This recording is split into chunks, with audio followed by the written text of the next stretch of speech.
இன்னைக்கு லஞ்சுக்கு சிக்கனும் நக்ஷுக்குட்டிக்கு மட்டன் ஈரலும் வாங்கிட்டு வந்திருந்தாங்க. சிம்பிளா ரசம் வச்சு சிக்கனை 65 போட்டுட்டேன். வழக்கம் போல நக்ஷுக்குட்டிக்கு ஈரலை வேக வச்சு ஃப்ரை பண்ணி கொடுத்துட்டேன். நக்ஷுக்குட்டி ஈரல் கொஞ்சம் தான் சாப்பிடுவா. அவ பேரை வச்சு மீதத்தை நான் தான் சாப்பிடுவேன். இப்போ சிக்கனை மேரினேட் பண்ணிடலாம். 2 ஸ்பூன் இஞ்சி பூண்டு பேஸ்ட், 1/2 ஸ்பூன் மிளகாய் தூள், 1 ஸ்பூன் சிக்கன் மசாலா, 1 முட்டை, அரை எலுமிச்சம்பழம் பிழிஞ்சு விட்டுக்கிறேன். 2 ஸ்பூன் கார்ன்ஃபிளவர் பவுடர் சேர்த்து நல்லா மிக்ஸ் பண்ணி விட்டுக்கலாம்.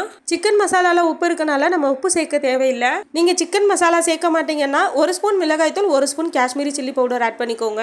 இந்த சிக்கன் மசாலா எங்க அம்மா ஊர்லயே ப்ரிப்பேர் பண்ணுவாங்க. இது ரொம்பவே டேஸ்ட் சூப்பரா இருக்கும். நான் எப்பெல்லாம் ஊருக்கு போறேனோ அப்பெல்லாம் கண்டிப்பா வாங்கிட்டு வந்துருவேன். சிக்கன் மேரினேட் பண்ணதுக்கு அப்புறமா ஒரு அரை மணி நேரம் ஊற விட்டுட்டு அதுக்கப்புறம் ஆயில்ல பொரிச்சு எடுத்தோம்னா சூப்பரா இருக்கும். லஞ்ச் எல்லாம் சாப்பிட்டு முடிச்சதுக்கு அப்புறமா இட்லிக்கு அரிசி ஊற வச்சிருந்தேன். அதையும் அரைச்சு எடுத்து வச்சுட்டேன். ஒரு 4 நாளாவே துணி துவைக்கவே இல்லை. இன்னைக்கு ஒரே தான் 2 தடவை வாஷிங் மிஷின்ல போட்டு எடுத்துட்டேன். ஸோ துணி நிறைய இருந்தது. அது எல்லாத்தையுமே மடிச்சு எடுத்து வச்சிட்டேன். நான் இந்த வேலையெல்லாம் பார்த்துட்டு இருக்கும்போது நக்ஷுக்குட்டி ரிமோட் எடுத்து ஃபோன் பேசுற மாதிரி ஆக்ட் பண்ணிட்டு இருந்தா. அதை பார்க்கும்போது ரொம்பவே கியூட்டா இருந்தது.